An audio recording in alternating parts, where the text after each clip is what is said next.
Саламатсыздарбы? Эфирде сайт беттеринен алынган маалыматтар менен таныштырып, сайтка саякат берүүсү студияда Бектур Жумабаев.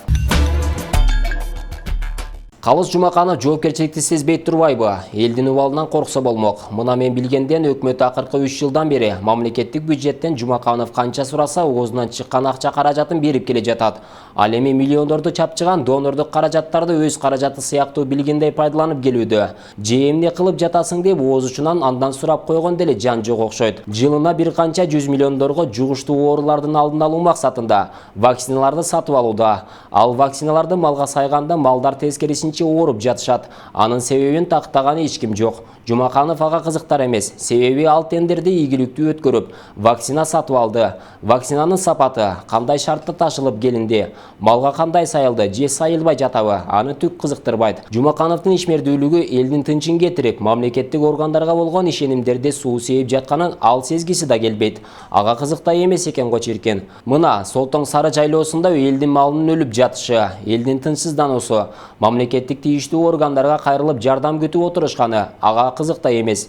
Бир күнү нитрат, мишак, экинчи күнү улуу чөп жеп алган окшойт деп, Ош базарында отурган көз ачыктар сыяктуу сөз кылат. Лаборатория курабыз деп, миллиондогон кредиттерди эмнеге алып жатабыз? Эгер өлгөн малга так диагноз кое албасак, оорун жашырсаң өлүм ашкерелет деген накыл сөз бар кыргызда. Мен ветеринарияга жооп беремин деп көкүрөк какканды жакшы көрчү. Жумакановдун эл алдында жооп берер убактысы дагы жакындап калды көрүнөт. Элдин убалынан корккун калыс. Элдин каргышы алыс кетирбейт, ишенип кой. Этегиңди жайып эсиңе келбесең айтканым айткан, жазганым жазган болот. Элдин тагдырын ден соолугу менен ойнобо, деп социалдык барактар аркылуу кайрылган эмгек ардагери, Аксакалдар кеңешинин мүчөсү Акун Алапаев. Абылгазиевдин аракетине майнап чыкпай жатабы? Кыргыз жана казак премьер-министрлери Мухаммедкалый Абылгазиев менен Аскар Мамин 12-июлда Кыргызстанда тар чөйрөдө жолугушуу өткөрүп, бир катар документтерге кол коюшкан болчу. Анда Казакстан аркылуу өткөрүү режимин либералдаштыруу боюнча сүйлөшүшкөн. Маалыматтарда эки тараптуу сүйлөшүүлөр майнаптуу болгондугу, жакын арада чек ара бекеттериндеги жүк ташуучулардын көйгөйлөрү чечилери баса белгиленип айтылган болчу. Бирок ушул кезде деле ал көйгөйлөр чечилбей, кайрадан эле кыргыз-казак чек арасында жүк ташуучу унаалардын узун кезеги жаралап, кыргызстандык айдоочулар кең булуң өтмөгүнөн өтө албай турушканы белгилүү болду. Маалымат берген айдоочулардын айтымында, ишемби күнү мындай узун кезек жок болчу, жекшемби күнү узун кезек пайда боло баштаган. Эң кызыгы Ак Тилек чек ара бекетинде кезек күткөн жүк ташуучу унаалар жок. Эмнеси болсо да эки тараптуу сүйлөшүүлөрдүн анчалык майнаптуу болбой калганы байкалат. Мурда эки тараптуу сүйлөшүүлөрдүн жыйынтыксыз болуп калышы, таластагы Киров суу сактагычтагы иштерге байланыштуу болуп, Кыргызстан тараптан казак тарапка койгон шарттарга макул болбой койгондугу үчүн көйгөйлөр жаралганын жазып чыгышкан. Эмнеси болсо да эки тараптын талашы сый эле болсун дейт Факты Кейжи гезити. Жылкыбаев деген мансапкор, элдин энчисинче байыган жигит бар. Жылкысы түмөндешет, кызматка турарда эле үйүрүлүп жылкы айдай баштайт дешет. Ысык көлгө губернатор болордо Эмилбек Каптагаев деген таза акесин мүлжүп анан болгон. Эми болсо Ошто Султан Ибраимов, Амангелди Муралиев, Бекболот Талгарбеков, Жаныш Рустембеков сыяктуу байкелерин тейлеп келген. Мен алардан кем-бекем деп губернатор болуп алган. Алайы, далайы мектеби эскирип, ыйлагыңды келтирет. Ал эми Жылкыбаевдин жылкысы өсүп, хан сарайлары көбөйүп барат.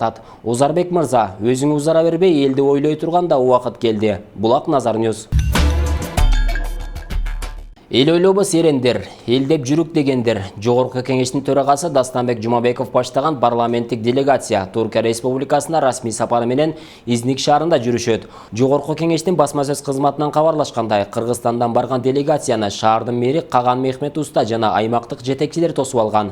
Бир катар тарыхый жайларды кыдырып чыгышты.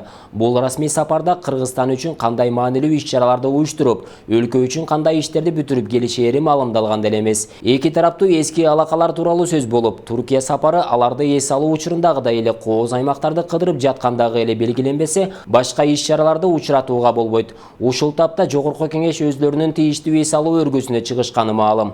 Бул айда депутаттар аймактагы өз шайлоочулары менен жолугуп, ар кыл багыттагы маселелерди жеринен таанышып, аларды чечүү жана жолго салуу боюнча иш жүргүзүшү керек болчу. Парламенттик делегациянын курамында депутаттар Алмазбек Акматов, Искендер Гайыпкулов, Зиядин Жаманкулов, Төрөбай Зулпукаров, Сапаров, Канатбек Исаев. Бул депутаттар ЖКда бийликчил же буйрукту аткаруучу депутаттар катары белгилүү. Айрымдары кнопка баскыч, уйкучу депутат экенинен да кабарыбыз бар. Келериңерде эмне артырып келер экенсиңер, же жакшы эс алып келгениңерди айтып бүтө албас бекенсиңер. Анталия аралаганча аймактарды араласаңар, алдаганча элге, жерге эмге көтөгөн болбойт белеңер. Булак факты кейжи. Азиз Суракматовдун арааны ачыла баштады. Дегенибиз Азиз Суракматов жетектеген Бишкек мэриясы, тагыраагы Бишкек суу канал ишканасы муздак сууга болгон тарифти көтөрүүнү пландап, элдин кулагын бышыра баштады. Бир кездери азыркы Данил Урицкий, ошол кездеги бейиши болгор Данияр Өсөнов да тарифтерди көтөрөн деп ташталканы чыкканы унутуп койсо керек. Ансыз деле сугатка деп 3 айга 740 сомдон төлөгөнүбүз жетпей калган го. Кыргызстан суунун мекени деп коюп, бааны кымбаттатып атканыңарга жол болсун. Бул ишиңердин аягы жакшы менен бүтпөйт. Карапайым калктын канын кактабай, ичкениңерди койгула, эсиңер барда этеңерди жапкыла. Ансыз да пенсия менен жан баккан жашоочулардын нааразычылыгы күчөп турат. Шаар тургундары үчүн суунун тарифи 8,10 сомго, канализация үчүн 2,30 сомго көтөрүүнү сунуштоодо. Бул көрсөткүч бюджеттик ишканаларга 9,10 сом суу жана 3 сомду канализация түзмөкчү. Булак факты кейжи. Интернет булактарынан алынган маалыматтар мына ушулар болду. Эске салсак, сайт беттеринен алынган маалыматтардын маани маңызына 7-канал жооптуу эмес. Кечиңиздер көңүлдүү улансын, аман болуңуздар.